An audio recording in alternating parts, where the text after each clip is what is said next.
Hello everyone and welcome to today's video. So for the purpose of today's video, I'm going to be looking at the 2024 United States House of Representatives map and looking at some of the closest races and how close things really came to actually almost becoming a Democratic House. So Republicans won the House of Representatives with 220 seats to Democrats 215. And it's important to remember that it does take 218 House seats to win a majority in the US House. And for this video, I thought it'd be really interesting if I took a look at the Cook Political Report's ratings for a lot of the closest House races across the United States, looking at the toss-up columns and as well as the lean and likely Republicans and Democrats columns, and just taking a look at them really quickly, seeing how close they were, and just kind of a very brief overview of how things went. And there is potential in the future. I may do a more in-depth look at a lot of these races, but for this video, I thought it'd be interesting just to give it a quick look. So I'm going to start with Alaska, where it is Democratic incumbent Mary Peltola. And this is a very, very close one where the Republican Nick Begich did end up winning here and flipping the seat by about 2 points. So this is very, very important for Republicans to win, where remember, Democrats overall had a net gain of about 2 seats once all the Democratic wins and Republican wins were added up and factored out. So that was a very, very close one as well. And when you look at the Cook PVI, for this race, it is a Republican +8 district, and it was a very close race where the Republican only won by 2 points against the Democratic incumbent. So that was a very, very interesting one I wanted to mention. Now we're going to look at Colorado 8. This was Democratic incumbent Caravillo, and this one is going to be right here. This one that actually flipped to the Republican side, Gabe Evans, the Republican, was able to win this race by just 0.8% in a very close race. The Cook PVI on this one actually had it at even. So this is about as close to a race as you could possibly get, and the election results certainly showed that. So that was a very interesting one. Now we're going to look at Maine's 2nd district. This is Democratic incumbent Jared Golden. In this race, this is a very, very close one where Golden ended up winning here with 50.3% to the Republican Austin Thierwald's 49.7%. This was after the ranked choice voting, where on the first round of election results, Golden nor Thuralt was able to get over 50%. This went to ranked choice voting. Golden ended up winning by about 2,700 votes over Austin Thuralt. So that was a very close race as well. And the Cook PVI for this one is actually Republican +6. So Golden was running about 6 points better or 7 points better than what the district is rated as Cook PVI. Now we're looking at Michigan's 8th district. This was an open race. The Democratic incumbent, I believe, did not run for re-election. And let's see how this one went. Michigan 8, right here. The Democrat was able to win 51% to 45%. So this is a very, very interesting one, where it ended up being a 6-point win on the Democratic side. Looking at the Cook PVI for it, Michigan 8 was actually Republican +1. So that's very, very interesting. Does it have Michigan 7 on there as well? Don't believe so. No, that was in lean Republican, actually. Okay, I see. So that's a very, very interesting one. Michigan 8. North Carolina 1. North Carolina 1, Democrat Don Davis was able to hold on to a very close win over Republican Lori Buckhout, 49.5% to 47.8% for the Democrat over the Republican, a margin of victory of about 1.7%. Looking at the Cook PVI for this one, it's a Democrat +2. So this is almost exactly aligned with the election results, what the Cook PVI ended up being for this district. So now let's take a look at another one. Let's look at New Mexico 2. This is Democratic incumbent Vasquez. And let's see here. Gabriel Vasquez won 52% to Vet Harrell's 48%, a margin of about 11,000 votes in this district, 4%, very, very close. The Cook PVI here is about Democrat +1. So Vasquez, the incumbent, was able to run about 3 points better than the Cook PVI for the district. So that's this one. Also, if I haven't mentioned this already, the 2023-2024 Cook PVI scores were calculated following the 2021 round of redistricting using 2016 and 2020 presidential election results. They are identical to the PVI scores released in 2022. Now we're going to look, we did New Mexico, we'll look at PA7. This is Democratic incumbent Wild. Let's see here, PA7, yes, Susan Wild actually did lose this race to Republican challenger Ryan McKenzie. It was 50.5 to 49.5, a margin of victory of about 4,000 votes for McKenzie over Wild, a very, very close race, a 1-point Republican win. And looking here, this was a R+2 Cook PVI, so Wild did actually perform a little bit better than the Cook PVI, but still lost this race. This is very, very interesting. PA8, this is Democratic incumbent Cartwright, that is right near it. And Robert Bresnahan, the Republican challenger, was able to win this race as well, 50.8 to 49.2. This is about a 6,200 vote win for the Republican challenger over the Democratic incumbent. Now we're going to look at the Cook PVI for this one. This one's about Republican +4. So again, the Democrats actually in these districts overperforming with the partisan voting index are for these districts, but the Republicans were able to hold enough votes and win these areas. That was PA. Now we're going to look at Virginia 7. This is an open race. This was Abigail Spanberger's district. And in this one, the Democratic candidate Eugene Vindman was able to win this race against Republican Derek Anderson by about 9,000 or so votes, 51% to 49%. And looking at the Cook PVI in this one, it is about Democrat +1. So Vindman's actually able to run about 1 point more Democratic than what the district is. Lastly, we have one more Democratic toss-up. This is Washington's 3rd district, Democratic incumbent Perez. I believe that one is, I'm looking in Oregon, not Washington. Here we go. Perez was able to defeat Republican Joe Kent. This is a rematch of the 2022 race by about 4%, a win of about 16,000 votes for the Democratic incumbent Perez over Republican Joe Kent. And looking at the Cook PVI for this one, it's actually a Republican +5 district. So Perez is running about 7 points better than what the Cook PVI is in this district. So that's very, very fascinating. So in the Democratic toss-up ones, it showed a very, very close race. And a lot of them were Republicans were able to win a lot of these races, yet Democrats still were able to outperform a lot of the Cook PVI ratings for these districts. Now on the Republican toss-up side, we have 2 in Arizona, Arizona 1 and Arizona 6. We'll start with Arizona 1 first. Arizona 1, you're going to find right here, Dave Schweikert versus Democratic challenger Amish Shah. Schweikert won here, 52% to 48%. The Cook PVI for this one is about Republican +2. Final results ended up being Republican +4. So Schweikert was able to run about 2 points better. Arizona 6, Juan Ciscomani, the Republican incumbent versus Democrat Kirsten Engel. He ended up winning here by about 11,000 votes, about a 3% margin of victory.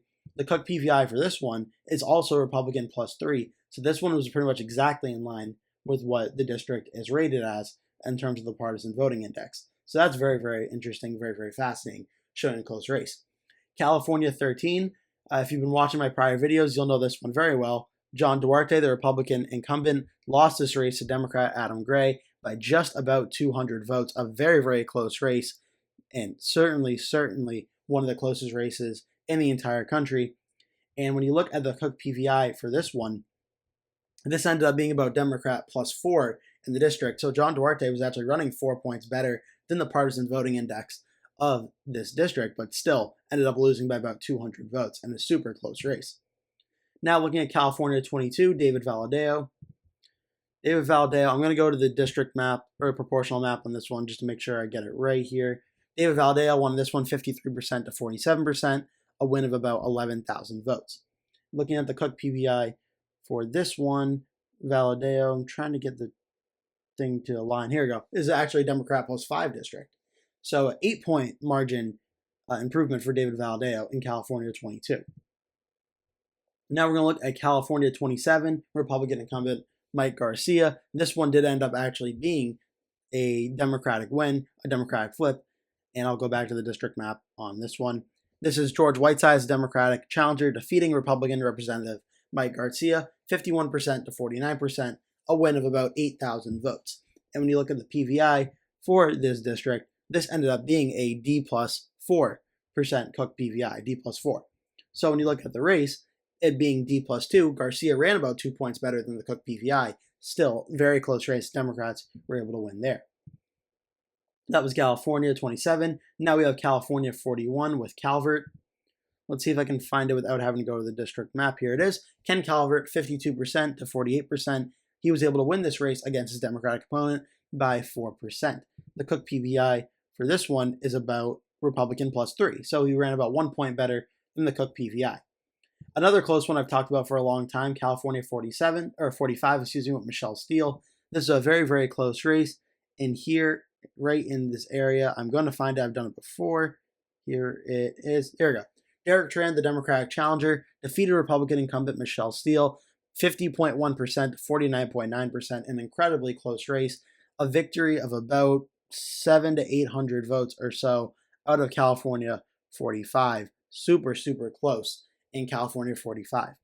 Only 0.2% margin of victory, where in the Cook PVI, let's see if I can find the exact one on here, is Democrat +2. So Michelle Steele ran almost 2 points better than the Cook PVI in this district. Still was enough for the Democrat challenger to win this race and flip the seat blue. So as you're getting at, there's a lot of very, very close races in this House map where Republicans did get 220 seats, Democrats got 215, but a lot of them were razor close and razor tight that had a few votes gone another way, very well could have been a different House majority where Democrats were in charge instead of the Republicans. Or if a few votes changed, for instance, in some of the California races, Republicans might have had a 10 to 15, 20 seat majority. So that shows really how tight the House of Representatives is in 2024 and how it likely will be going into 2026. Got a few more to look at. In the Republican side, Iowa 1st District, Republican Miller Meeks. Iowa 3rd District, Republican Zach Nunn. We're going to take a look at these ones. Iowa won 50.1% to 49.9%. A win for the Republican of just 800 votes. Again, this shows how close the races across the entire country were on the House side of things. Only 800 votes separating the Republican and Democrat in this race. The Cook PVI for this one is Republican +3. So the Republican actually ran about 2 points less than the Cook PVI for this district. For California 3, Zach Nunn, the Republican, won here by about 4%, 52% to 48%. And that's going to be a margin of victory of about 16,000 votes or so. The Cook PVI for this one was also Republican +3, so Nunn ran about 1 point better there. We have a few more left now in the Republican toss-up now. We have New York 19 with Molinaro. We're going to go to that one first. I believe this one, if my memory is correct, this may have been a Democratic flip. And yes, it was. Democratic candidate Josh Riley was able to defeat Republican Marcus Molinaro, 51% to 49%, a margin of victory of about 8,000 votes. And a 2-point win for the Democrat in a district that is about even, actually, in the Cook PVI. So the Democrat ran about 2 points better than the Cook PVI. So very, very interesting, showing how close these elections were. So that was this race. Now we're going to look at Oregon 5 with Chavez DeRemer, Oregon number 5. And this one ended up being a Democratic flip as well. Janelle Bynum, the Democratic challenger, defeated Republican Lori Chavez DeRemer, the incumbent, 48% to 45%, a margin of about 9,000 votes, winning for the Democrat over the Republican.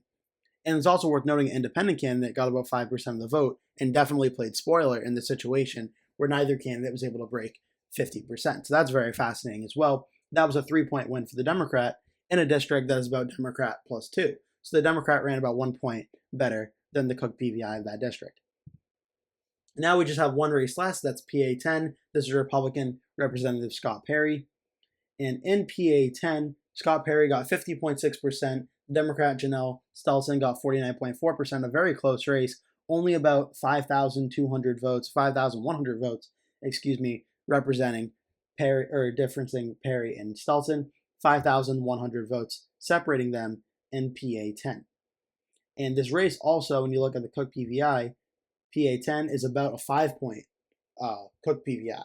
So Perry ran about 4 points behind, almost 5 points behind what the Republican Cook PVI is in this district. So that's just the two columns of Democratic toss-ups and Republican toss-ups. I could certainly go through the lean Democrat and lean Republican, but that will take also a very long time. I don't want this video to go too long and bewilder the point. I may do those at a later date.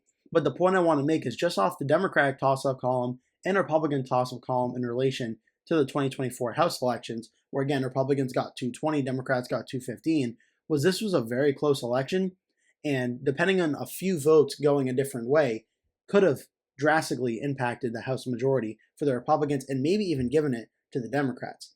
And I think this is particularly important when talking about the 2026 midterm elections, where midterms are very funky. Usually they favor the off party that's not in charge, which for 2026 would benefit the Democrats. But things always depend on how people turn out and vote and if people turn out and vote. And right now, Republicans only have a 5-seat majority over the Democrats. 2026, looking at a lot of these races, for instance, places like Pennsylvania with very narrow flips, a close race in Iowa, a close win in Colorado. These are places that are going to be very competitive in 2026, and certainly something the Republicans need to be monitoring, because the Democrats may very well win these places and take the House back in 2026 if they have a good night. However, it's also not impossible to rule out the possibility that Republicans may have a very good night in 2026. Maybe they flip a Maine 2nd district. Maybe Chris Pappas in New Hampshire 1 retires as an open race, and this race becomes more competitive. That's certainly possible. New Hampshire District 2 is also certainly a possibility. Ohio 9 Republicans have targeted for a while. Nevada 3 and Nevada, well, not so much Nevada 1, more Nevada 3 could potentially be competitive. There's a lot of close races across the country in the 2024 House races, and it'll be interesting to watch these going forward in 2026, seeing how many of these House races are going to be very close again, if there'll be any rematches of the two candidates going at it again in 2026. There's a lot of possibilities, and obviously we're just about 1 month after the 2024 election, so we have plenty of time to watch and speculate on this. But I want to just do a little video going over some of the closest races in the entire country in the House and just show you how close things really, really were. And they certainly were very tight in the House of Representatives and really could not have been closer. That will do it for today's video. Thank you so much for watching. If you enjoyed the video, please remember to give it a like. And if you really liked it, please remember to click the subscribe button and make sure you turn post notifications on so you always get notified when I post a new video. That way you never miss one. Also, please remember to share this video with your friends and family if you really, really, really like the video. And remember to stay tuned, because I'll be posting at least one video every single day leading up until Election Day. So I'd really appreciate it if you keep coming back and watching those videos. Thank you so much for watching, and I hope to see you in a future video.